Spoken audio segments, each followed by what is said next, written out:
In this presentation, you will learn how a modern demand-controlled hybrid ventilation system and a well-adjusted radiator system can create an excellent indoor climate to minimize energy cost. Hybrid ventilation is the combination between natural ventilation and mechanical ventilation. The politicians in Storfors in Sweden decided to build the most energy-efficient school in Sweden. In cooperation with the University of Karlstad and a group of consultants, the result was a school with energy consumption for heating of 35 kilowatt-hour per square meter in a year. Despite the low average temperature, the indoor temperature is very even over the year without any cooling machine. Because of the low energy costs, the school has employed more teachers. In this picture, you can see the exterior of the well-insulated school building. On the schoolyard, you can see a small house. That house is the connection to the underground supply air culvert, which is the air intake to the entire school. On the roof of the main building, exhaust hoods are visible. Through the hoods, all air is exhausted passively. The core in the hybrid ventilation system is the culvert, which has the air intake in the schoolyard. From the intake, the air continues through the fans that are pressurizing the culvert. From the pressurized parts of the culvert, the air continues to the classrooms through ordinary ventilation ducts. The culvert is located underground, and because of the relatively constant temperature in the ground, the supply air are passively cooled down in the summer and preheated in the winter. This reduces the heating costs dramatically and makes the traditional cooling system unnecessary. You can say that the culvert replaces the heat exchanger as well as the coils.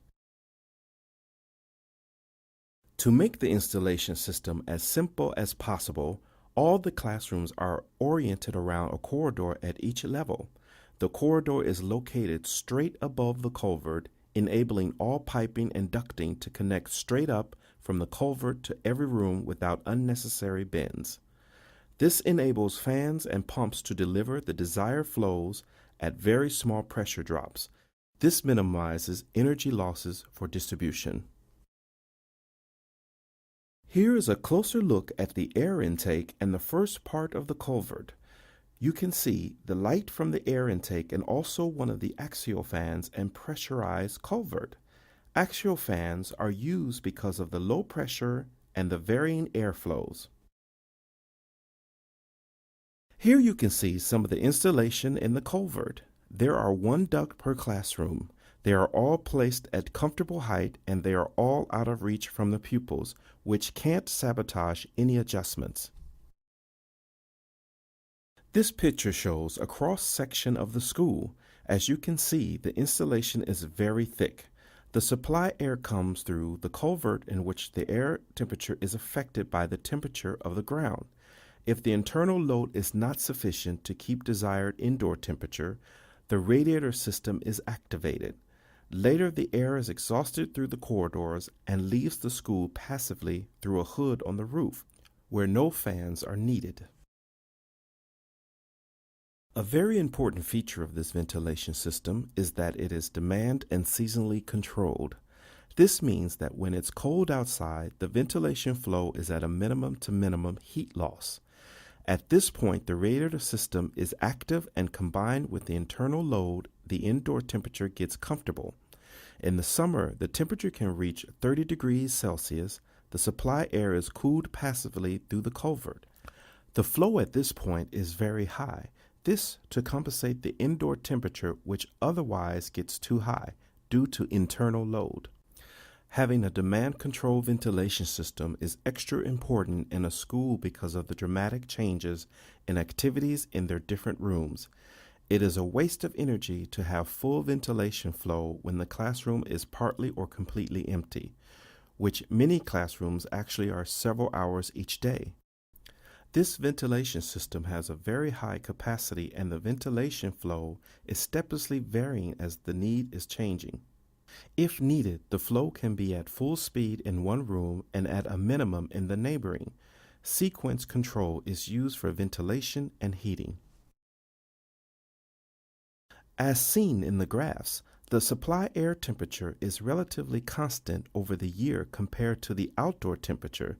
This thanks to the variable airflow and the culvert's temperature equalizing effect. To be able to ventilate with highly varying flows and often untempered air, special designed supply air diffusers has been used. This school has diffusers with counterweight that passively adapts the gap in the diffuser. This enables the coenda effect without the downdrafts regardless the airflow at the moment. A study of the air temperature in the culvert has been made, and one of the results is displayed in the graph in this picture. In the summer, the hot outdoor air is cooled down while passing through the culvert, and in the winter, the opposite. You can actually compare this way of ventilating a building with a termite's nest. They both have natural driving forces that move the air in the construction, and the ground cools the supplied air. The school has a study room called the Green Room. In the room, the pupils can learn about how wind turbines make electricity and how solar panels create hot water. It is important to teach the next generation about sustainability. The energy consumption over 1 year has been measured and displayed in this picture. The consumption is separated in heating, electricity for hot water, electricity for fans and pumps, operating energy for lighting computers, etc., and the produced energy from solar cells. The solar cell produces as much as the pumps, fans, and hot water consumes over a year. We have no energy for cooling thanks to the culvert. Even the heating is very low for being in Sweden, only 35 kilowatt hour per square meter a year. And keep in mind that if we chance the district heating to a geothermal heat pump, the bought energy for heating would be only 10 kilowatt hour per square meter year. In this presentation, you have seen how the great mass of the Earth equalizes the supply air temperature in a culvert. This gives free cooling in summer and preheating in the winter. Combined with variable ventilation flow and well-adjusted radiator system, the sum of the consumed energy becomes very low. Thank you for listening.